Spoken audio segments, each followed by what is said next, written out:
दोस्तों नमस्कार। आज मैं एपीओ के कंप्लीट एक पेपर के साथ में आप लोगों के साथ शामिल हुआ हूं। इसमें हम ये देखेंगे कि पूरे 110 क्वेश्चंस और उससे रिलेटेड जो कंटेंट है उस पर भी हम विचार करेंगे और उससे कुछ सीखेंगे। पहला प्रश्न है railway quarter retention after transfer. तो यहां पर अगर हम ट्रांसफर की बात करें तो 2 महीने नॉर्मल रेंट पर रहेगा और 2 महीने एडिशनली आप मेडिकल या एजुकेशन ग्राउंड पर ले सकते हैं। मैं आपको एक चीज में पहले क्लियर करा दूं कि इसमें ऑप्शंस जो ABCD थे उसमें से मैंने फॉन्ट बड़ा बड़ा दिखे और क्लियर कट रहे करके सभी गलत ऑप्शंस हटा दिया है और सिर्फ सही ऑप्शंस को ही यहां मार्क किया है ताकि आप ज्यादा बड़े फॉन्ट में और बेहतर ढंग से देख सके। दूसरा प्रश्न है सेवा में मृत्यु पर परिवार को क्वार्टर रिटेंशन। तो इसमें आंसर है 24 महीने के लिए क्वार्टर रिटेंशन मिलता है डेथ के केसेस में। लेकिन इसमें एक चीज और एडिशनली मैं जोड़ना चाहूंगा कि यदि उस रेलवे एम्प्लॉय जिसका डेथ हुआ है उसका अगर ऑन हाउस है, खुद का घर वहां पे है, तो उस परिस्थिति में उसको सिर्फ 12 महीने का ही रिटेंशन मिलेगा। एक बार में अधिकतम कितना LHAP मिलता है? तो एक जानकारी मैं दे दूं कि एक बार में मैक्सिमम 24 माह LHAP सैंक्शन किया जा सकता है और वैसे ही एक बार में अधिकतम LAP कितना, तो 180 डेज LAP एक बार में सैंक्शन किया जा सकता है। Leave not due half an average पे ये कह रहा है कि स्थायी रेलवे कर्मचारी जो है उसको मेडिकल ग्राउंड पर लीव नॉट ड्यू दिया जाता है और इसे मैक्सिमम 360 डेज इंटायर सर्विस में रेलवे एम्प्लॉय ले सकता है मैक्सिमम। लीव नॉट ड्यू के बारे में आपको मैं बता दूं, यही एकमात्र ऐसा छुट्टी है जो हमारे पास यदि LAP और LHAP दोनों अवेलेबल नहीं है तो भी हमको फ्यूचर में मिलने वाले जो LHAP जो हर 6 महीने में क्रेडिट होते हैं उसके बिहाफ में एडवांस में हमको ये दिया जाता है। नेक्स्ट वन है 5 वर्ष से अधिक छुट्टी के लिए कौन स्वीकृत कर सकता है? तो उसके लिए राइट आंसर है राष्ट्रपति। राष्ट्रीय अवकाश नहीं है तो इसमें 3-4 ऑप्शंस हमारे दिए गए हैं जिसमें 26 जनवरी, 15 अगस्त, 2 अक्टूबर हमारा राष्ट्रीय अवकाश है। लेकिन अंबेडकर जयंती जो 14 अप्रैल को है वो फिलहाल राष्ट्रीय अवकाश घोषित नहीं किया गया है। Qualifying service for temporary status की अगर हम बात करें तो रेलवे में एक सब्स्टिट्यूट जो वर्कर है उसको जो टेम्परेरी स्टेटस है वो उसकी क्वालिफाइंग सर्विस के लिए प्राप्त करने के लिए 120 दिन की क्वालिफाइंग सर्विस पूरी करनी होती है।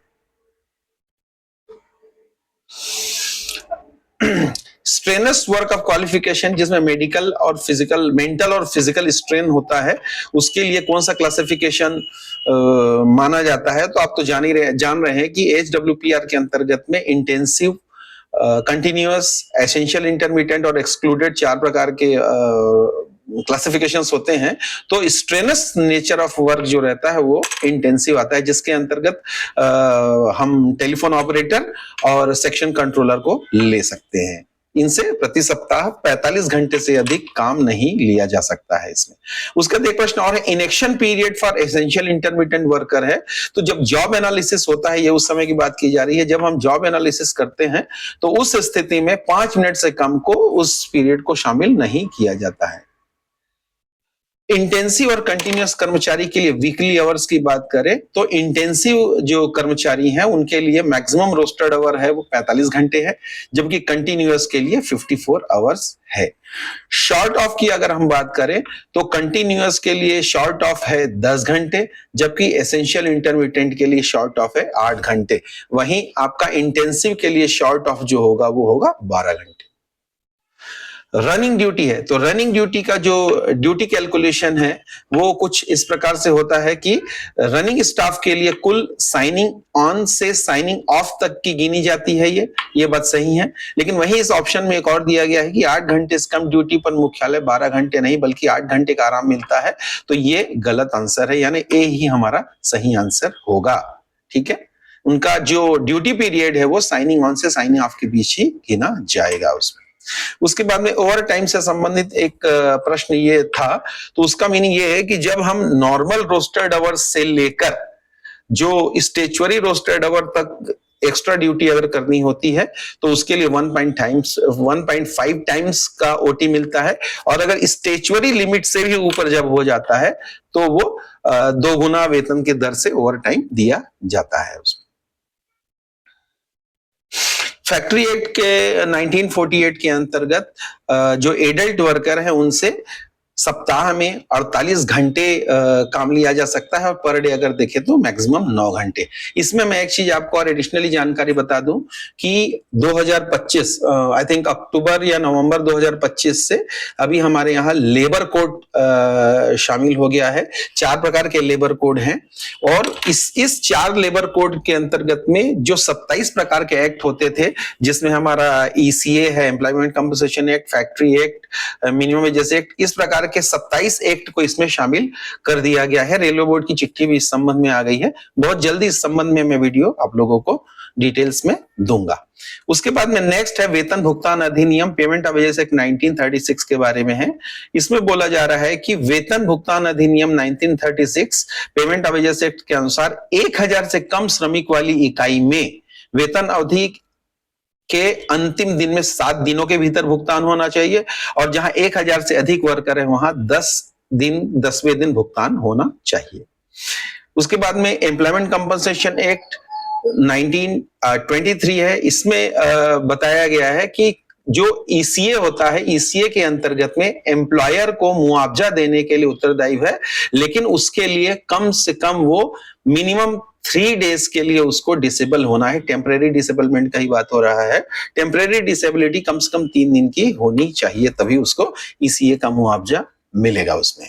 ठीक है। Railway as public utility service के बारे में एक प्रश्न दिया हुआ है। ये शब्द का जो जिक्र है वो किस एक्ट में किया गया है? तो इंडस्ट्रियल डिस्प्यूट एक्ट 1947 में पब्लिक यूटिलिटी सर्विसेज के बारे में जिक्र इसका हुआ है।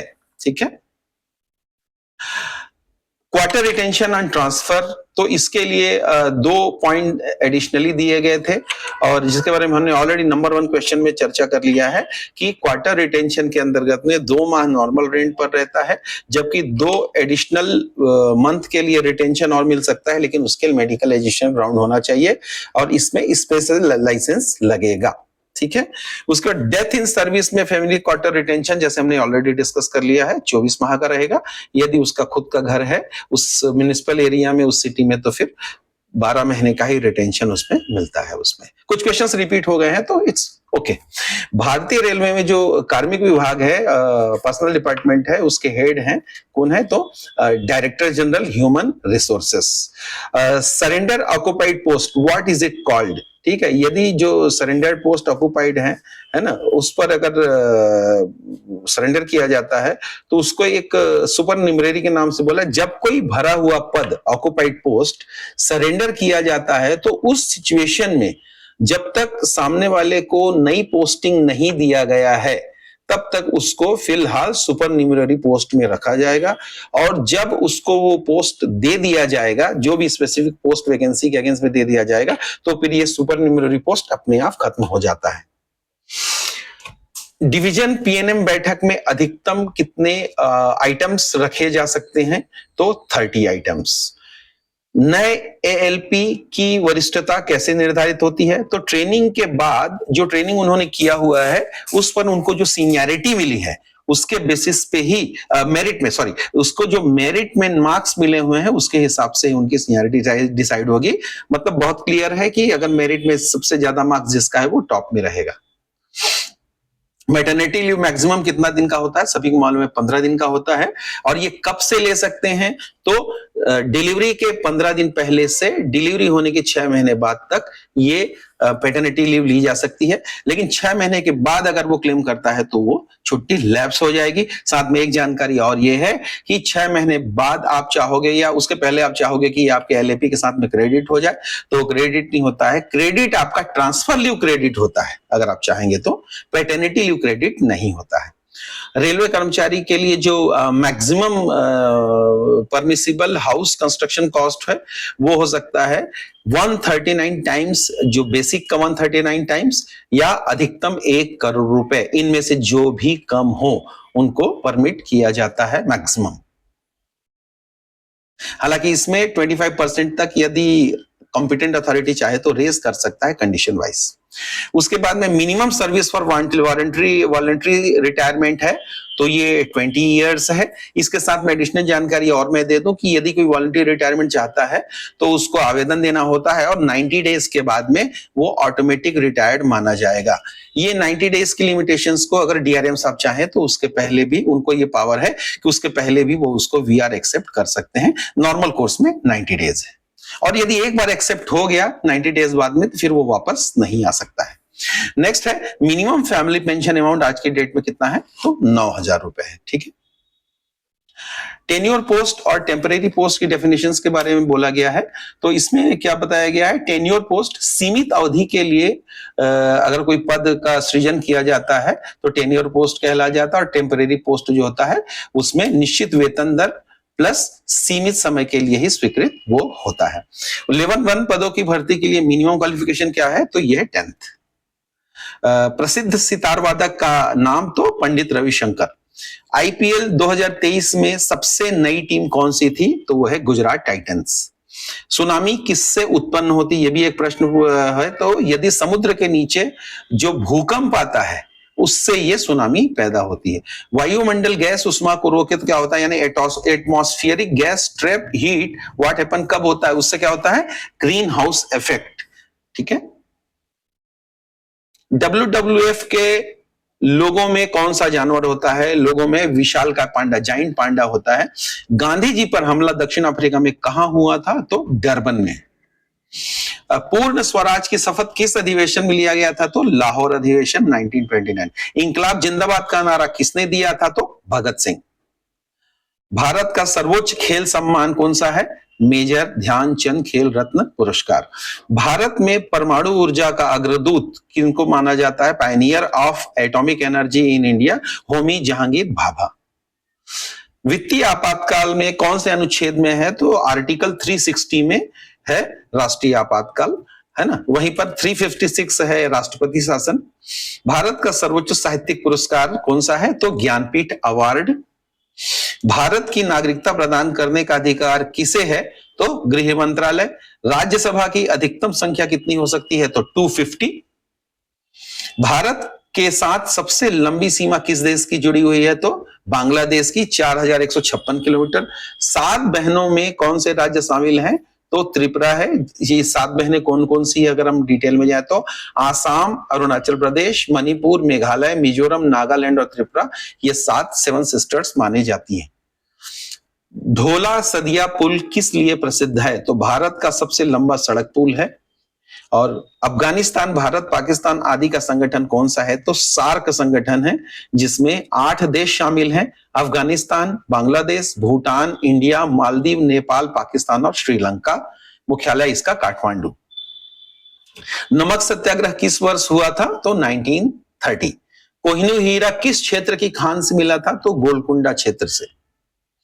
सारे जहां से अच्छा किसने लिखा था, मोहम्मद इकबाल। कुचिपुड़ी नृत्य का उद्गम स्थान कौन सा है, आंध्र प्रदेश।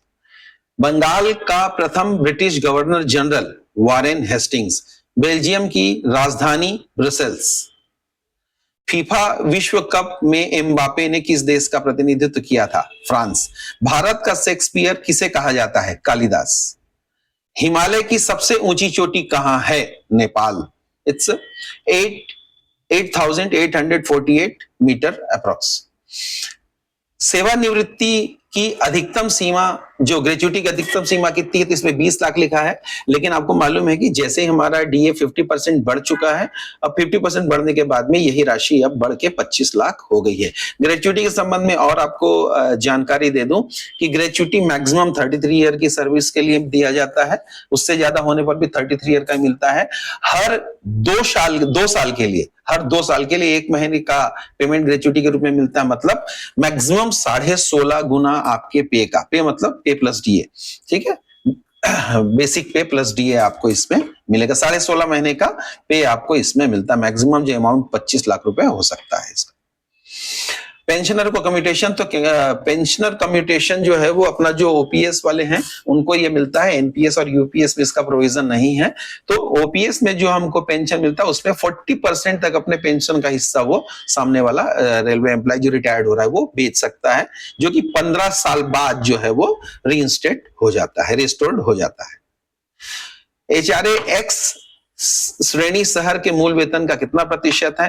तो आज के समय में आप ये समझ लीजिए कि एक्स का ये जो जब पे 7 पे कमीशन आया था तो एक्स 24% था, वाई 16% था, जेड 8% था, लेकिन अभी एग्जिस्टिंग सिचुएशन में यही जो है रेस्पेक्टिवली 10, 30, 20 और 10 है। ठीक है। स्थानांतरण पर पैकिंग भत्ता किसे मिलता है? सभी ट्रांसफर कर्मचारी को मिलता है। ठीक है, इसमें भी एक चेंजेस हुआ है, मैं आपको बता दूं रिसेंटली।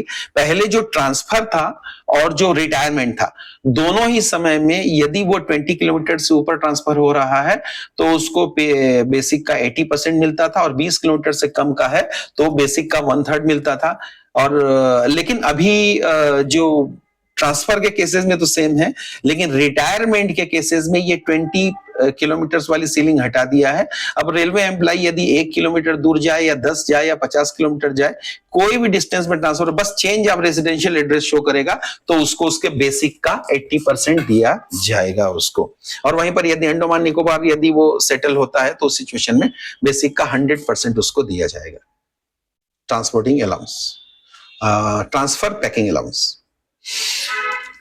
आरईएलएचएस एक स्वास्थ्य योजना है, और रिटायरमेंट के समय में एक रेलवे एम्प्लॉय को ये आरईएलएचएस 97 की स्कीम होता है, railway employ liberalised health scheme 1997 के नाम से जानते हैं इसको। इसके लिए एक स्पेसिफिक अमाउंट रेलवे एम्प्लॉय से जमा कराया जाता है, जो लेवल 1 से 5 तक का अराउंड 32,000 रुपए है।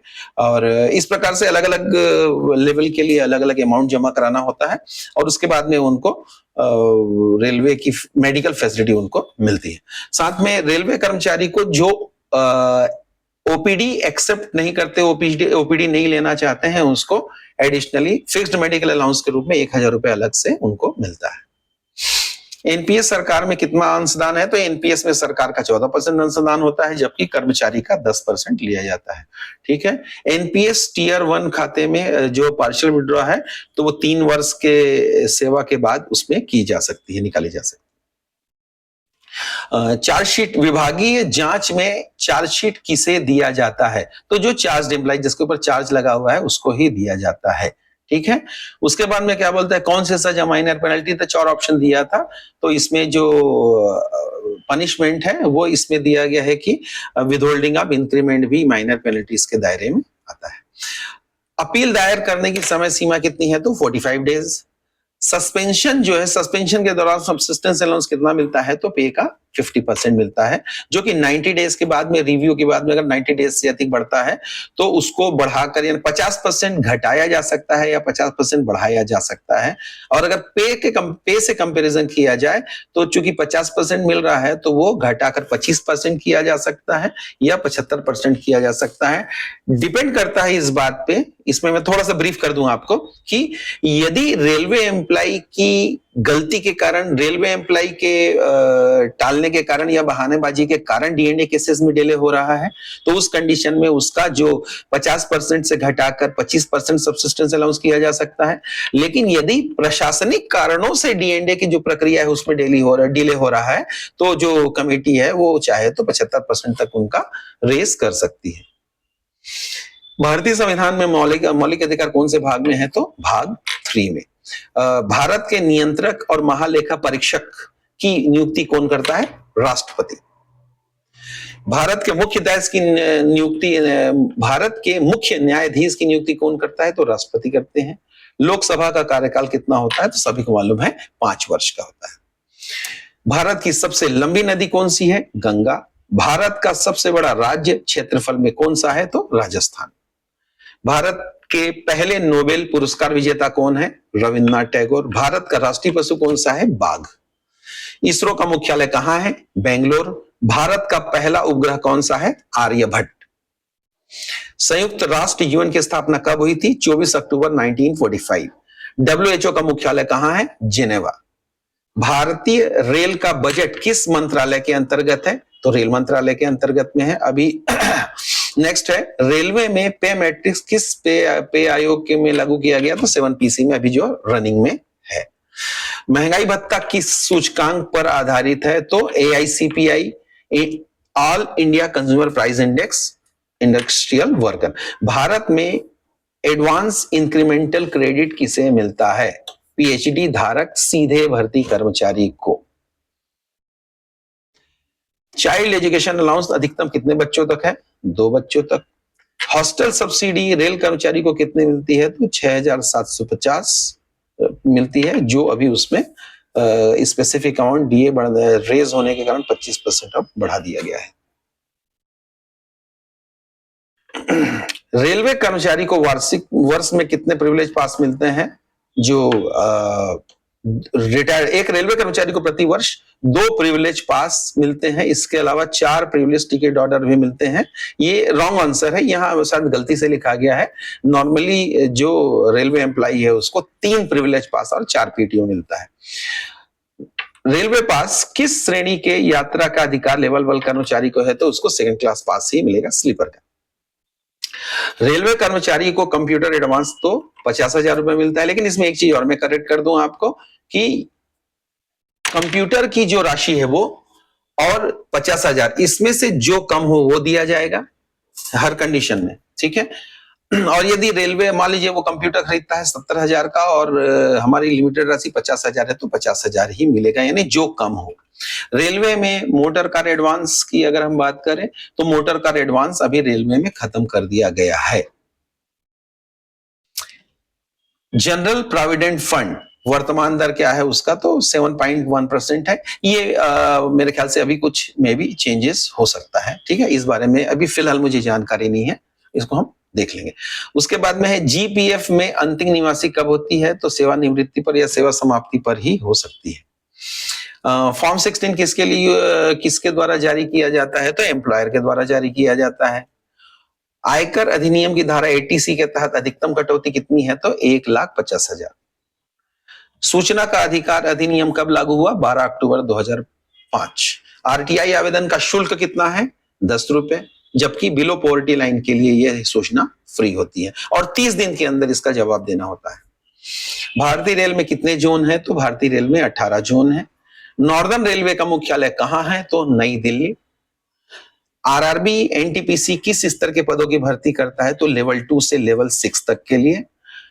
रेलवे में DPC डिपार्टमेंटल प्रमोशन कमेटी की अध्यक्षता कौन करता है? तो संबंधित विभाग के जो HOD हैं, हेड हैं वो।